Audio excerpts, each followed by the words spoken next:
Welcome and hello. My name is Dawn Eshelman and I'm head of programs at the Rubin Museum of Art in Chelsea, New York City. While our museum is temporarily closed and during these uncertain times, we want to stay connected with you.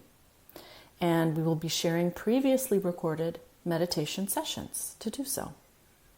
We'll also be sharing in the coming weeks a new offering that we'll release here on the podcast and that similarly blends art, ideas, and practice inspired by our collection. We hope you enjoy, and we look forward to, as soon as we are able, returning to our regular mindfulness meditation program. Thanks.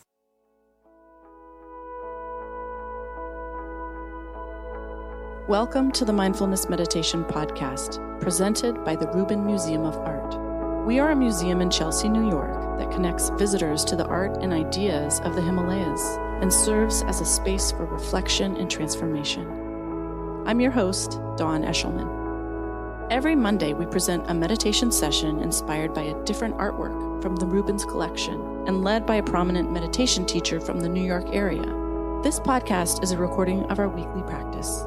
In the description for each episode, you will find information about the theme for that week's session, including an image of the related artwork. Our Mindfulness Meditation podcast is presented in partnership with Sharon Salzberg and teachers from the New York Insight Meditation Center, the Interdependence Project, and Parabola Magazine. If you'd like to join us in person, please visit our website at rubinmuseum.org/meditation. And now, please enjoy your practice. Good afternoon, everybody. Welcome to the Rubin Museum of Art and our weekly mindfulness meditation practice. My name is Dawn Eshelman. So we've been talking about hopes and anxieties this month as we contribute to this larger conversation about the future and our relationship to it. And this theme of hopes and anxieties is one that has really surfaced whenever we talk about the future. And it's embodied in the interactive installation upstairs in the spiral lobby. It's called Monument to the Hopeful and the Anxious, or The Anxious and the Hopeful, by Candy Chang and James Reeves. And has everybody had a chance to at least take a look or maybe even participate? It's really interesting. And I think really quite relevant for our experience as human beings in New York City and citizens of the world in general. And I don't know about you, but this last week for me, I have had many chances to experience hope and anxiety. And and I'm really so grateful that we get to come together and just kind of work on that a little bit, or just share, really, our own experiences. And we're going to do that today and for the next 3 weeks with the fabulous Tracy Cochran. So we'll get to have a nice in-depth exploration of this topic together with Tracy. We have a beautiful offering for you today from the collection. This is Maitreya. Maitreya is the Buddha of the future, and Maitreya represents loving kindness, which you can kind of tell just from looking here, right? This sculpture is late 18th, early 19th century. It's from Mongolia. And in fact, it's interesting to note that Maitreya was a very strong figure, especially within the Gelugpa tradition of Tibetan Buddhism.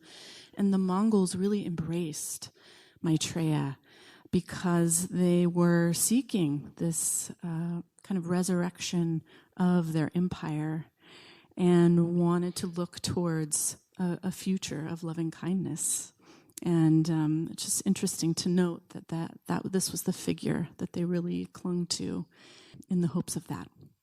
So here we have this gorgeous figure here of Maitreya, who is a very kind of gentle form here. He has quite an impressive pile of hair on top of his head, which holds a stupa, symbolizing the Buddha and the Buddha's mind. He has his kind of Buddha earlobes there, which show where the jewels that he used to wear would have gone, noting his past wealth. And Maitreya does appear sometimes as a bodhisattva as well. Often they're bejeweled. And his posture here is one that we do often see, but it's just so elegantly displayed here, and a quite feminine hips here, a little sway in his posture, echoed by the beads that are running down his torso and across his legs, and just very light and delicate robes. So interesting to think of Maitreya waiting in the future for the time that humanity has forgotten all the Buddha's teachings, will come back and give them again. So Tracy Cochran is here with us, and she is a writer and the editorial director of Parabola. Parabola Magazine, which can always be found upstairs in our shop and also online at parabola.org. Tracy tells me that the issue that's just about to come out for Parabola is all about hope, something that she has a few things to say about with us this week and in the coming weeks. So in addition to teaching here at the Rubin, she currently teaches at New York Insight and every Sunday at Hudson River Sangha in Tarrytown, New York. You can find her writings and her teaching schedule online at Parabola on Facebook and Twitter and tracycochran.org. Please welcome her back, Tracy Cochran.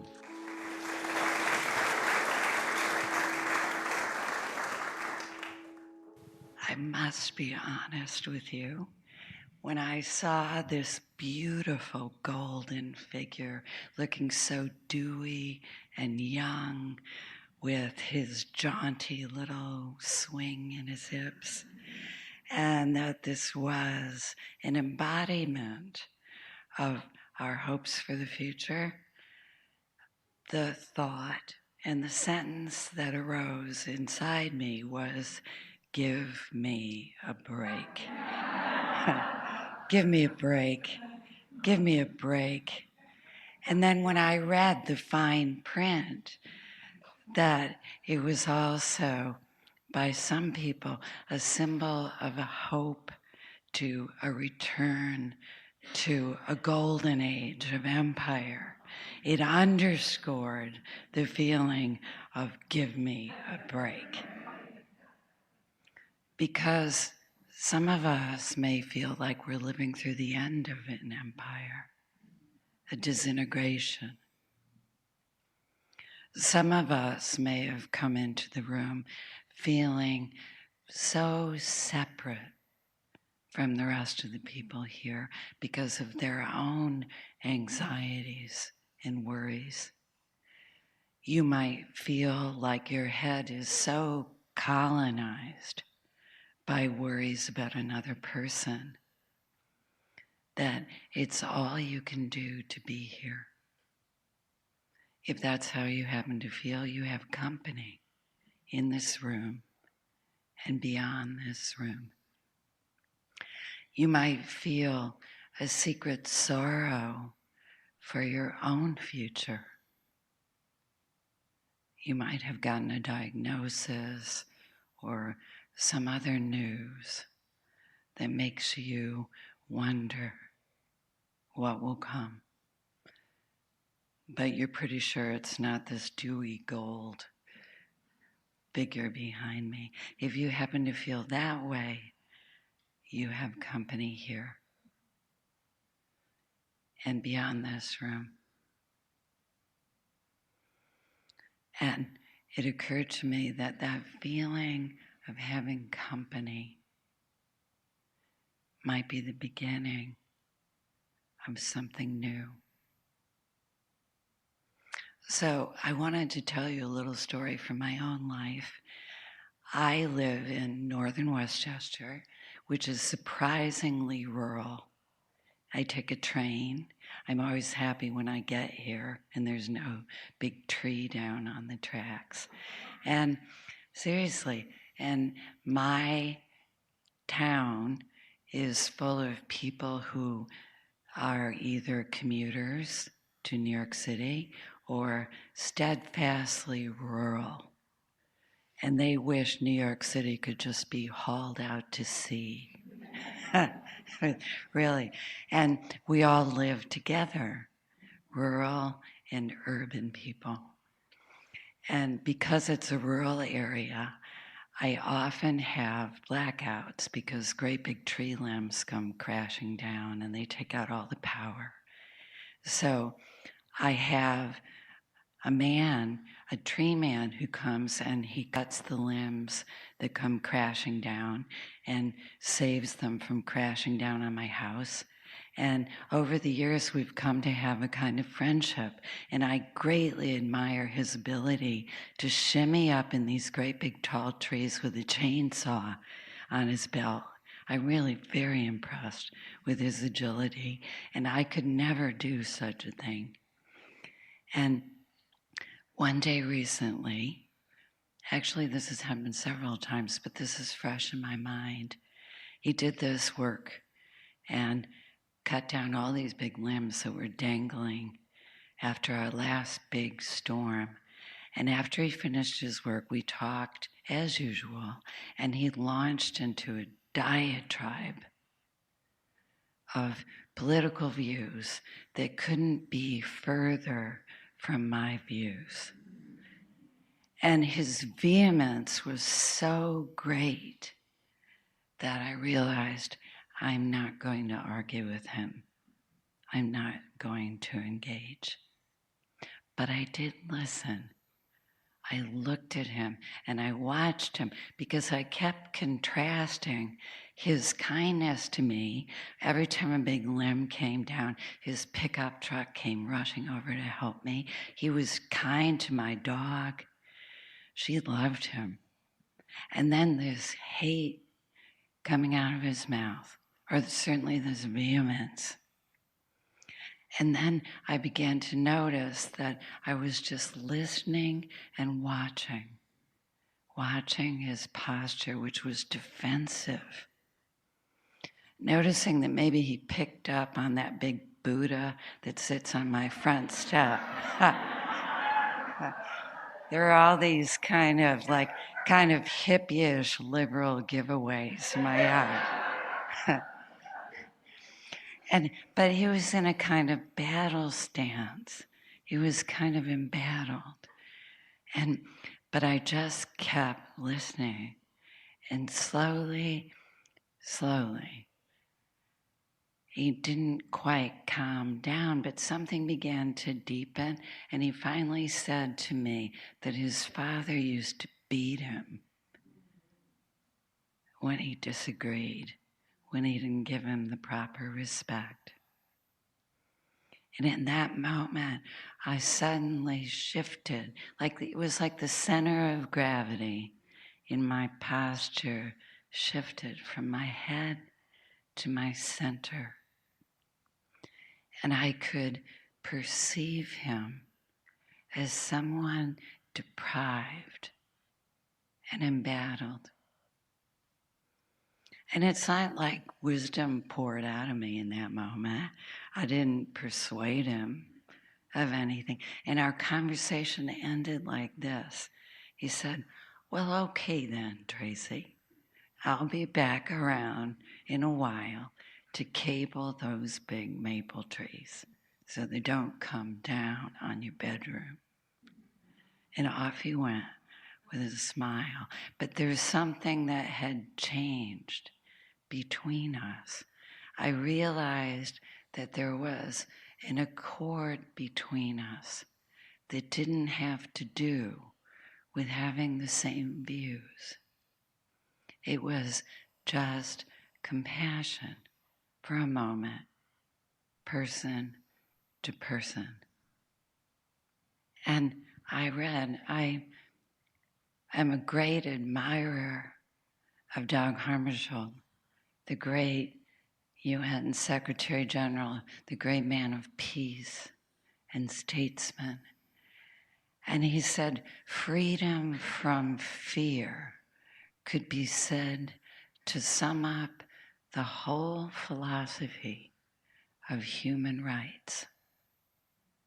Freedom from fear is the whole of human rights. I realized that exchange I had in the front yard, and it wasn't really an exchange of words, because for once he was doing all the talking, was a freedom from fear. In me, too. I wasn't afraid of him, and he wasn't afraid of me. Even though we were wildly different, it was like red state, blue state. It's like polka dots in my town, red and blue. But I began to feel a new possibility. That Maitreya means love. Maitreya means love. And it doesn't mean, I realize so often when we have a Dharma talk, they ask us to do something I don't want to do, which is open my borders to be completely invaded by scary people. I don't want to. I spend too much time having my head full of people I'm not even going to mention because you know their names too, because we all saw them on TV last week. And I don't want to. But I realized through my practice and as I prepared to come here that what we're really being invited to do is to soften and open to the boundaries, our own boundaries, to our own capacity for compassion and love for ourselves. And you might come in here with a head so full of worry that this sounds like a stretch. But what you can begin to experience is an ability to see in the dark, that you can sit and relax and begin to soften just as you are, head and heart, just as preoccupied as they are, just exactly as they are. You notice almost imperceptibly that you're widening your circle of compassion, as Einstein put it. That you're just beginning to remember that there's more to you than your fears, your anxieties, your beliefs even. There's a body that senses, you sense the temperature in the room right now. You hear the sound of my voice. You sense what it's like to be upright. And more than this, there's something in you that begins to respond. Imperceptibly, maybe, you hear my story. You know that experience. Sometime when you felt kind towards someone in your family who is driving you crazy. Someone whose voice triggers you. Someone whose beliefs you can't stand. And sometimes just the slightest gesture on their part causes you to remember your humanity. And it's extraordinary to remember that that is exactly what practice brings us, a capacity to realize that our limitations, no matter how heavy they are, our obligations and restrictions don't have to limit us. Because one moment at a time, just like I felt when I was standing in my front yard, one moment at a time, we can connect with a kind of presence that's not separate from love. This is the future. The future is present. The future is here. So let's take our seat and practice this.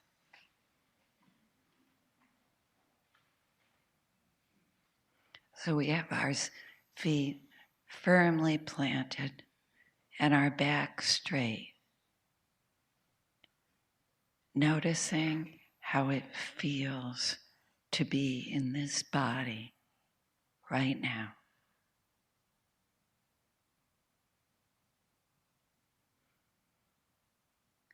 Allowing ourselves to feel a bit of warmth and kindness towards this body for showing up. It came all this way to be here.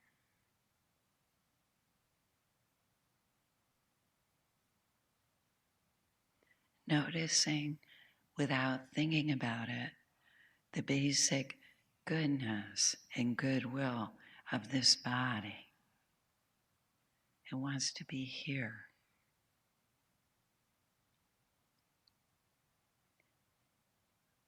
It opens for something it might not be able to name, for an experience. Noticing that bringing attention to the body without judgment begins to soften it just a bit.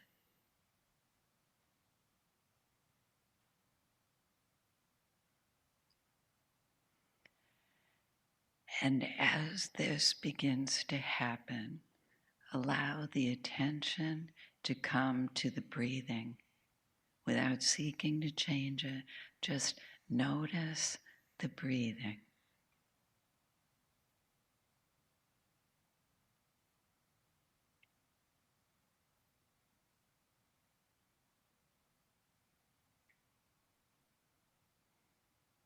Notice that the thoughts keep thinking, sensations appear, sounds, memories. Allow everything to be here with no judgment, with kind awareness.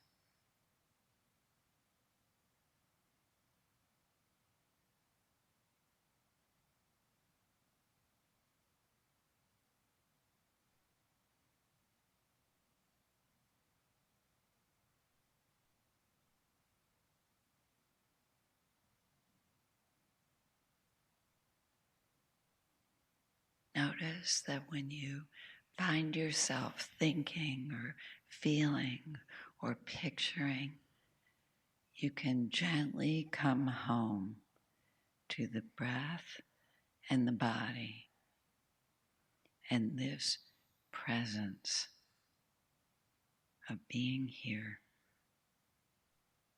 and find welcome, no judgment.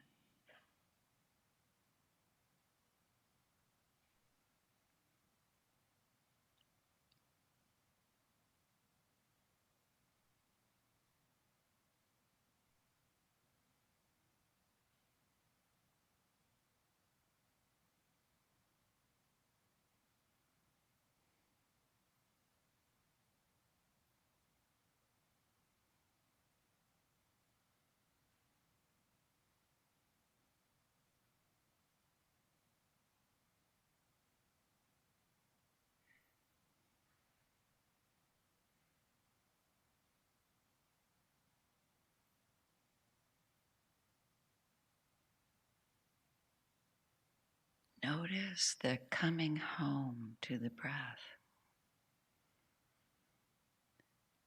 reminds you that there's a light of awareness inside you that is more than your thinking, more than your fears. It's a light of seeing without judging, without comment.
When you're lost in thought, you gently come back with no judgment, noticing that there's an attention inside that isn't separate from kindness,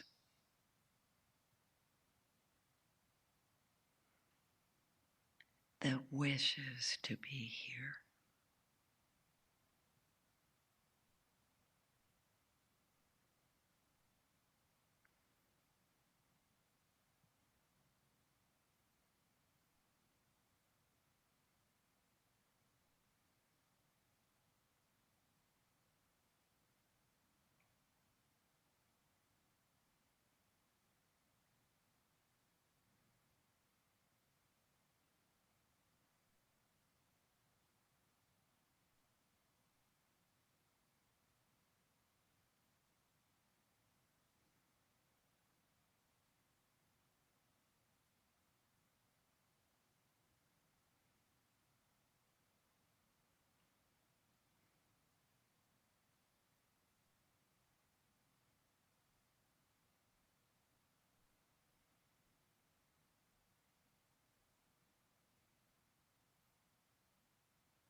Noticing that as we come home to the breath, as we let things be, there's a sensation of presence, of vibrancy or light in us.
Notice how it feels to be welcomed into the light of your own kind attention.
As you let yourself soften and open and come home, you may notice a presence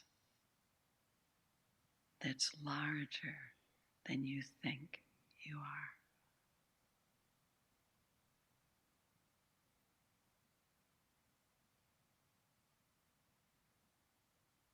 That's inside and also outside.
Noticing that there's an attention that's always waiting for us here in the present.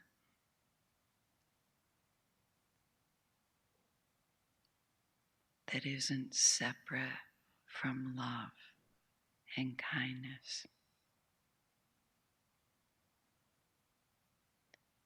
It accepts without judgment.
Noticing how it feels to be welcome and free from fear.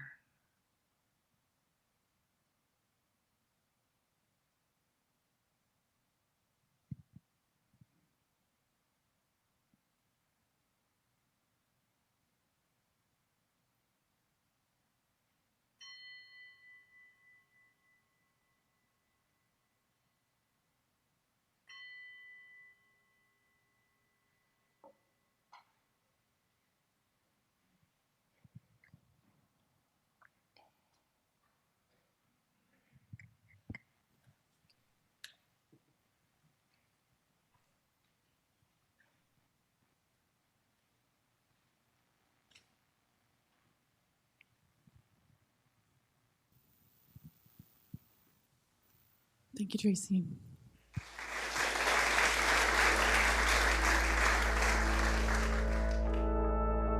That concludes this week's practice. If you would like to support the Rubin Museum and this meditation series, we invite you to become a member and attend in person for free. Thank you for listening. Have a mindful day.